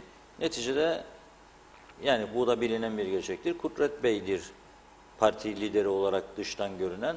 Yenal Bey geçici olarak vekaleten yürütmektedir bu işi. Şimdi önemli olan Halkın Partisi'nin vereceği karar. Bir milletvekilini dinledim. Doktoru. Doktor kurulmasından yana hükümetin. Çünkü mesela hesaplar ne yapılır belki de? Ayşegül Hanım olmayacak, işte Kudret Bey de olmayacak. O zaman geriye kim kalır? Berimen Gülşah Hanım mı kalır falan gibisinden düşünceler olabilir. Ama şunu söyleyeyim, öyle olayım da bakan olayım hiçbir şey getirmeyecek bu ülkeye. Eğer bu hükümet şimdi UBP'nin genel başkanı ve başbakanı, cumhurbaşkanı oldu sarayda, şimdi UBP ağırlıklı bir hükümet kurulacaksa ve bu hükümet gene reformları yapmayacaksa, ister bakan ol, ister bakmayan ol, hiçbir şekilde bir faydası olmayacak. Ne kendisine ne de ülke. Makam arabasının arka koltuğunda oturup çek evladım falanın meyhaneye gidelim ve beklerler bizi diyecek, gidecek, gösterecek orada da Bakan Bey verildi. Bakan Bey, ya çek falan köye gidelim de biraz sohbet edelim. Bakan Bey geldi, Bakan Bey. O da eskiden idi. Şimdi onunla da ilgi yok bence. Yani biz halk meclisine görürdüm ben. Bize gelir köylüler derdi, siyasetçi gelmesin istemiyoruz ha derlerdi. Yani ama eğer hakikaten bu ülkenin bu batmış durumundan düzlüğe çıkaracak kararlar için geliyorsa birileri gelsin. Reform yapacaksa. Acilen bu ülkenin fazla mesai ödeneklerine bir çare bulmalıdırlar. 400-500 milyon Türk lirası fazla ödenek veriyorlar, fazla mesai parası, ama öte taraftan aşı alamıyorlar, para yoktur diye. İnsanlar kış geldi kapıya dayandı, aşı bulamıyorlar, para yokmuş diye. Yani bu nasıl bir tutarsızlıktır? Daha başka örnekler vermeme gerek yok. Hastanelerde insanlara bir ay sonra, 1,5 ay sonra, 2 ay sonra randevu vermeye başladılar. Niçin? Doktor sayısı yetersiz. Niçin? Teknoloji geride kalmış. Yetersiz. Bir MR cihazı bozuluyor. 10 gün, bir hafta MR çekilemiyor hastanede. Yani bunları görmezden gelebilecek bir durumumuz yok. Ama buna rağmen gene de bu uygulama gidiyor. Yani bir sonraki seçimde zafer kazanacakmış diye o düşünceyle yapması gereken işleri yapmıyor. Eğer gene öyle bir durum olacak zaten ne faydası olacak bu ülkeye? Şu anda bütün dünya ülkelerinde olduğu gibi artık çok ciddi kararların alınması zamanıdır. Çok ciddi kararları almak zorundadırlar. Başka türlü geçmeyecek bu süreç. Hele şimdi kış geldi. Havalar gittikçe soğuyacak. Gripler falan artacak. İnsanlar bunu korona ile karıştıracak. Daha çok hastanelere başvurular olacak. Daha çok bazı iş yerlerinde, dairelerde orada burada kapanmalar olacak. Buna hazırlanmak lazım. Bizim hangi kurumumuz hazırdır buna? Yani bunları mesela günlerdir bekliyoruz. Bir çözüm, birisi çıksın bizi aydınlatsın. Ne oldu bu elektrik kurumunun 8 jeneratöründen 4 tanesi arızalıydı. ve sözde ilgili firma gelip bunları ücretsiz tamir edecekti. Ne oldu? Ne oldu? Eğer sıkıntı olmasa şu anda her gün bir değişik bölgenin elektrikleri, mesela geçtiğimiz hafta hem de hafta sonu cumartesi günü galiba pazar günü Alsancak bölgesi 8 saat 9 saat elektrikler kesildi. Ne yapacak bu insanlar? Yani evde olduğu gün çalışan kadının çamaşır yıkacağı, ütü yapacağı gün elektrikler kesiliyor. Turizm istersen o bölgelerde turistik tesisler var, elektriğini kesiyorsan nasıl bu ülkede çark dönecek? Yani buna bakmak lazım. Kim yapacak bunları? Yani biraz heyecan duyan insanların bu işe soyunması lazım. Yap beni bakan da sıra bana geldi. Yok öyle bir şey. Geçti o dönem. Zaten dün birisi yazmıştı destemani lazım bu ülkeye diye. Yani ben bakanlık görevini gücenmesinler, kusura bakmasın. Yani öyle görürüm, bir muhtar azası gibi görürüm. Yani mesela Akçay muhtarı benim için, ya bileyim diğer muhtar arkadaşlarım, birçok köyün çok çalışkan muhtarları var. Gerçekten bakanlardan daha çok iş yapıyorlar. Yani ben bu insanları gördüğümü söylüyorum.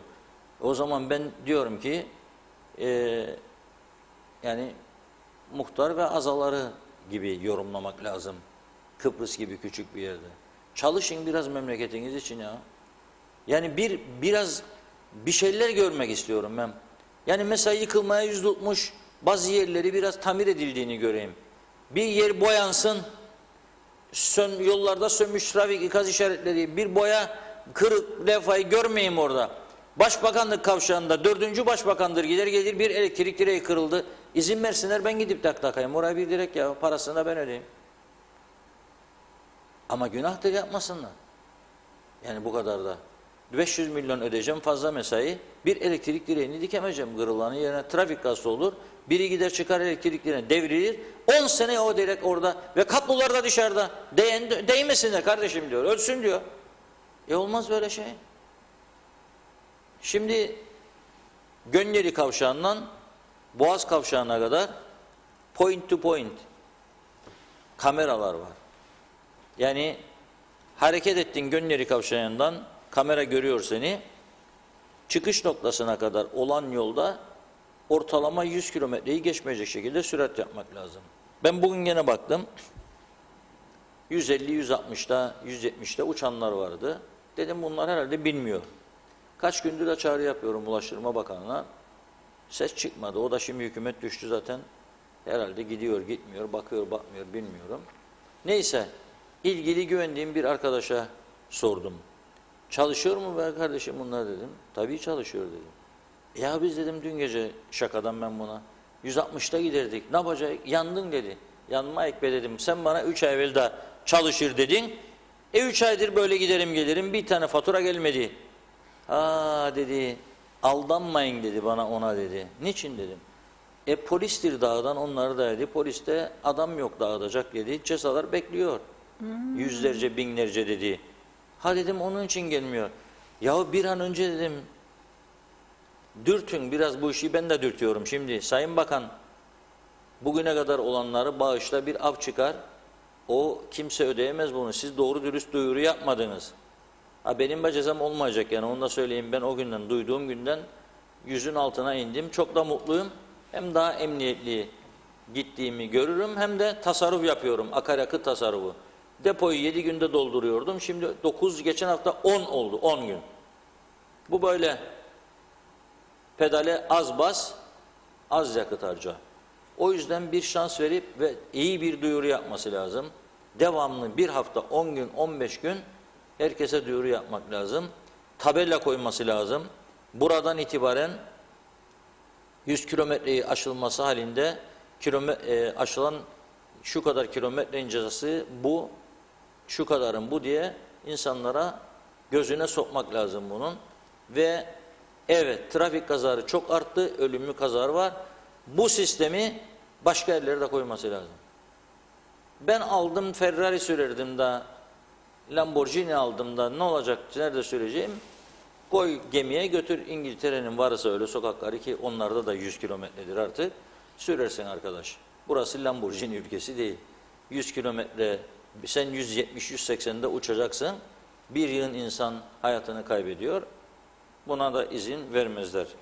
Evet, Mustafa Akıncı Bey'i takdir ediyorum bugünkü bir hareketinden dolayı ve bunun herkese örnek olmasını diliyorum.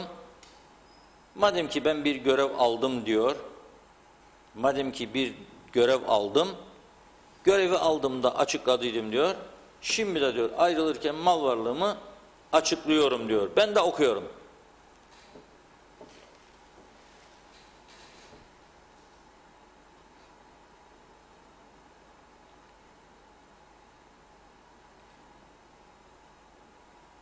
Mustafa Akıncı adına diyor kayıtlı herhangi bir mal yoktur diyor. Meral Akıncı adına, eşi adına taşınmaz mallarda 2015 yılına göre herhangi bir farklılık olmayıp şu şekilde diyor. 95-96 yıllarında inşa edilen ve o tarihte itibaren ikamet edilen Yenişehir Mahallesi Şehit Osman Yusuf Sokak No 6 adresindeki konut Meral Akıncı'ya Esentepe'de eşdeğer karşılığı olarak tapusu 90 yılında verilen 5 dönüm 2 evlek tarla ile 10 harnup ağacı. Harnuplar da tam zamandır şimdi. Pekmez de çıkarabilir. Meral Hanım tam zamanı. Evet, Mehmet Salih 1. terekesine ait 7 dönüm bir evlek zeytinliğin 7'de bir hissesi, 1 dönüm bir evlek tarlanın 3'te bir hissesi ve Mehmet Salih 1. terekesine ait geriye kalan 2/3 hissenin 1/7'si. 3. Mercedes B180 eşi Meral Akıncı'nın adına kızının kullanımında. Mevduatlar, bankada bir ay vadeli mevduatlar Meral ve Mustafa Akıncı adına. Kredi kartı kullandığım bankada diyor bir ay vadeli hesapta 132.366 Türk lirası. Ya eridi gitti ama Sayın Akıncı bu para ne olacak şimdi ya? Dolar 4,5-5 iken dolar yapsaydın şimdi uf. Neyse. Vadesiz hesapta 97.956 TL, bu da eridi gitti. Gene vadesiz hesapta 268 euro. Kredi kartı borcu 9.402 Türk lirası. Bir diğer bankada diyor Meral Mustafa Akıncı adına 138.128 Türk lirası. 3.857 euro. Burada biraz garanti aldı evet. Mustafa Bey kendisi ama az. 336 isterlin, 634 dolar. Bir ay vadeli Meral Akıncı adına 61.698 Türk lirası. Mustafa Akıncı'nın bundan böyle alacağı emekli maaşı ve Meral Akıncı'nın kamu görevi özel çalıştığı dönemdeki sigorta yatırımından doğan emeklilik maaşları diyor. Yani o da bundan sonraki geliri o olacak diyor. Evet. Hayırlı uğurlu olsun. Herkes açıklasın ve ayrılırken de gelirken açıkladığını ayrılırken de açıklasın. O zaman vatandaşlar rahat eder. Aslında bir sonuç değişmez yani.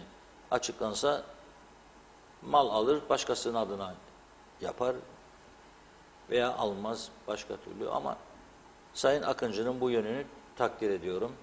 Gelirken açıklamıştı, giderken açıkladı. Herhalde şimdi Sayın Tatar da geldi, açıklayacak, giderken de açıklayacak diye umut ediyorum. Önemli bir durumdur. Başbakan olan arkadaş da, bak mesela şimdi Ersan Bey ile ilgili çok ciddi şeyler vardı.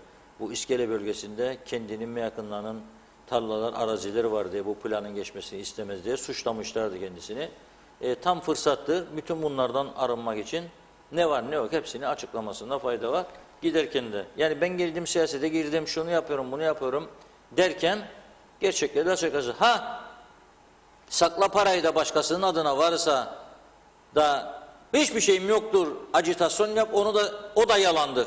Onu da sevmiyorum. Eğer ajitasyon yaparsa birisi hiç param yoktur geldim cebimde 5 kuruş yoktur derse ben ondan da korkarım ha. Çünkü gördük. Yani parasızlık yok.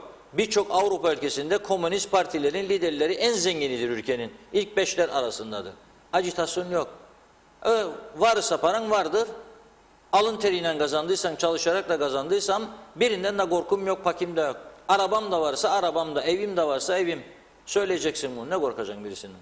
Sen bunu alın teriyle kazandıktan sonra kime ne? Ama yok ben bunu devredeyim önceden başkasına da ondan sonra diyeyim ey Kıbrıs Türk halkı ben bu göreve geldim fakirciyim zavallıyım da ne olacak? O zaman da başka anlamlar çıkar bilir. Mesela bazı gruplara yem olursun o zaman da. Bakarlar derler bu çok ihtiyaç ya bunun cepleri de boş kolay idare ederek derler.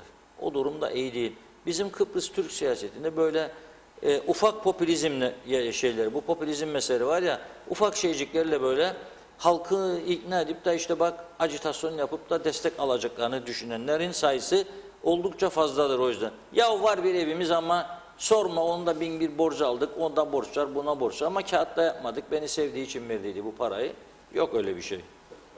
Evet, programın sonlarına yaklaşıyoruz. Mesajlarımız da bir hayli birikti. Hızlıca okuyacağım. Okuyumu bitirelim hadi. Farklı isimlerden. Ulus Barani UBP tüzüğünde ikinci tura kalan adaylar yarıştan çekilirse parti genel sekreteri mi yoksa kurultaydaki divan başkanı mı vekalet eder diye sormuş. Yunus Özer işimiz gücümüz hırsızlık diyor. Sayar Aker Rum tarafından euro akması doğası yapmak gerekir demiş. Behiye Çavuş Faiz Bey engellendi. Çok yazık. UBP ne hallere geldi? İrade yok diyor. Cemre Yorgancıoğlu Ersin Bey pimi çekti ve bombayı attı. Bakalım kime patlayacak demiş. Doğan Bey, Ersin Bey Sayın Tatar'a istifasını sundu mu diye soruyor. Zafer Tuncel, Türkiye dedi ki 45 yılda 45 hükümet kurdunuz, yıktınız. Siz siyaseti bilmiyorsunuz. Ben size öğreteyim, kaldığınız yerden devam edersiniz demiş. Cengiz Korkmazhan UBP'nin yaptığı bu hareket büyük ayıp diyor. Atilla Bulancak hiç Kuzey Kıbrıs Türk Cumhuriyeti vekili kalmadı mı? Herkes sadece partisini düşünür. Türkay Sezgin, Reşat Bey ilk 2 istifa ettiyse 4-5 ikinci tura gitmelidir ne dersiniz demiş. Murat Alan haydi şimdi bütün eller havaya diyor. Süleyman Baycan Londra'dan selamlar, iyi yayınlar. Orhan Aslan, Çiğdem Aslan dışarıdan terkin ve idare varsa o zaman 50 vekil derhal istifa etmeleri gerekiyor demiş. Fadime Mustafa iyi yayınlar dilerim Reşat Bey, iyi ki varsınız. Yılmaz Nasipoğlu iyi yayınlar dilerim. Madem tek aday olacakmış kurultaya gitmeye ne gerek var? Kimse gönüllerinde yatan onu atasınlar ve bu halkla daha fazla alay etmesinler. Zaten ülkemizde tüm sistemler çökmüş bir an önce halk ciddi hizmet bekler diyor. Emin Mehmet yarın sabaha kadar bir ömür bu gece verip yarın parti meclisi acele iş bekler ülke yemeyin bu halkın günlerini demiş. Ömer Karavezirler oteller köşe oldu karantina sayesinde ne şikayet ederler battık diye diyor. 2-3 tanesi. Evet sadece 2-3 tanesi. Batu İki adaya haksızlık değil mi bu uygulama? Parti karışmasın diye 2 aday da ses çıkarmadı. Neler oluyor böyle demiş. Necdet Mavigözlü bundan sonra artık bizim için oy vermek işi bitmiştir. Madem ki parti başkanı seçimlerinde bile dıştan müdahale oluyor ki kesin öyle bir şeyler var. Tıpkı Cumhurbaşkanlığında olduğu gibi artık benim için kim isterse olsun oy moy yok demiş. Vedat Alagöz Ulusal Birlik Partisi'ne hiç yakıştıramadık bir üye olarak partimize bu lekeyi sürdürmesinler bu hiç silinmez diyor. Evet Ethem Durak, Reşat Bey, Funda Hanım kolay gelsin. Kuzey Kıbrıs Türk Cumhuriyeti insanının sorduğu en büyük soru bilmesi, karışması, hiçbir şey bilmemesidir. Her şeyin içindeyiz ama hiçbir arpa boyu yol alamayız. İşi olanlara bıraksalar çok iyi olmaz mı demiş. Yunus Gildir, Hüseyin özgürlüğüne yol açılıyor demiş. Mehmet Ek, iyi akşamlar. Reşat Bey, Funda Hanım bu saatten sonra kurulacak hükümetten bir şey bekliyor musunuz? Neden herkes elini taşın altına koyup kendi menfaatleri için değil de Kuzey Kıbrıs için bir an önce başkanlık sistemine geçip devletini daha iyi yerlere getirmiyor demiş. Fikret Cilisilli, Reşat Bey kolay gelsin. Size de bayağı iş çıktı. Bu millet neden sandığa gitmez? İşte bu tür siyasetçilerin yüzünden yazık demiş. Bu ülkenin insanı bunu hak etmez diyor. Mehmet Dalgalan, galiba Sayın Tatar başkanlık sistemine soyundu. Anlaşılan eğer başkanlık sistemini getirdiği takdirde Sayın Tatar yıllarca başta kalmayı planlıyor. Böylece Kuzey Kıbrıs olarak daima Türkiye'ye, Sayın Erdoğan'a kolayca uyum sağlanır demiş. Metin Maraş Ali, birer de çöp varili koysalardı isimleri üstünde her iki destekçi içtiği suyun şişesini isim sahibinin variline atsın. Hiç temizlikten nasibimizi almamıştık. Çok yazık diyor. Ömer Karavezirler, geçen hafta yüksek gerilimde bakım vardı. Kışa girdiğimizden dolayı adanın her tarafında her hafta bir bölgede bakım var. O yüzden elektrik kesintileri olacak demiş. Fikret Gönlübol iyi yayınlar diliyor. Uğur Güler, Kuzey Kıbrıs Vatanseverler Derneği Başkanı. İyi akşamlar, iyi yayınlar. Bizdekiler bakan değil, bakar bakar başka bir şey yapamaz demiş. Ali İbrahim, Reşat Bey Londra'dan selam. Maalesef bizim güzel adada İngiliz'in dediği gibi too many chiefs not Indians. Herkes çift olmak ister. Allah'a ve ana vatanımıza yardımcımız olsun demiş. Son olarak Ahmet Alihan, demokrasinin katilisiniz, kına yakın diyor. Evet. Biraz ağır oldu bu. Evet. Son Kime mesajda. siyasiye de söylüyor ama Evet. neyse, olmaz diyor Cem Emre arkadaşımız da. Reşat Bey olmaz diyor. Bu dediğiniz icraatları yapabilmeleri için parti organlarına sormaları gerekir. Yapamazlar. Bir ülkede hükümeti yönetenler eğer en küçük konuda bile parti organlarına danışacağız derlerse o ülkeden bir cacık olmaz. Kısacası siyaset yapısı başarısız ve değişmesi lazım diyor. Doğrudur. Siyaset yapısı başarısız. Bakanlıklar icraat yaparken tabii ki her atacağı adımı gidip de partiye sorması gerekmez. Parti onu yetkilendirmişse, oraya da bir göreve gelmişse yetkilerini kullanır, doğru icraat yapar. Partisine de isterse sonradan bilgi verir. Ama ben ne bileyim işte bakım yapacağım jeneratörlere de bana izin verin partiden. Yok öyle bir şey. Senin görevindi zaten, niye bunu soracaksın? Yahut da ne bileyim ben işte çöken yolları tamir edeceğim. Parti yetkili kullarına onay alacağım çöken yolları tamir etmek için. Yok. Çok abarttık yani bazı şeyleri. Türkiye'de 85 milyona göre demokrasi uygulamasına geçtik. Biz 74'ten sonra çok partili demokratik sisteme, o Türkiye'ye göre olanları hepsini buraya taşımaya çalıştık. Ama bize yaramadı bu taşıdıklarımız. Bu da açık, net. Küçücük bir toplum, daha pratik yöntemlerle icraat yapmamız lazımdı. Çok parti var. İnanılmaz sayıda parti, inanılmaz sayıda belediye ve bir yığın kurum. Onun için bu sıkıntıların artarak devam etmesinin sebebinde de bunlar var. Yani Evet. dağıldık sonra yetkiler, yönetmek zorlaşır tabii ki. Diyelim ve noktalayalım mı? Evet, noktalayalım. Bu arada çok ünlü sanatçı, çok sevdiğim birisiydi, Allah rahmet eylesin. Timur Selçuk da hayatını kaybetmiş. Ona da Allah'tan rahmet diliyorum bugün. Müthiş şarkıları vardır, unutulmayacak. Bizim Radyo Diyalog'da da en çok kullandığımız sanatçılardan biridir. En çok programı olan, en çok şarkılarını dinlediğimiz sanatçılardan biridir. Allah'tan rahmet diliyoruz. Evet, ağzınıza sağlık. Çok teşekkür ediyoruz değerli yorumlarınız için. Evet sevgili izleyenler, Gündem Özel'in bu haftalık sonuna geldik. Önümüzdeki hafta yine malum çok hareketli olacak. Bakalım yeni hükümet kurulabilecek mi? Çalışmaları, konuyla ilgili tüm gelişmeleri TV 2020 ekranlarında sizlerle paylaşmaya devam edeceğiz. Pazartesi günü görüşmek üzere diyoruz. Sağlıklı, mutlu, güzel bir hafta sonu geçirmeniz dileğiyle. Hoşça kalın.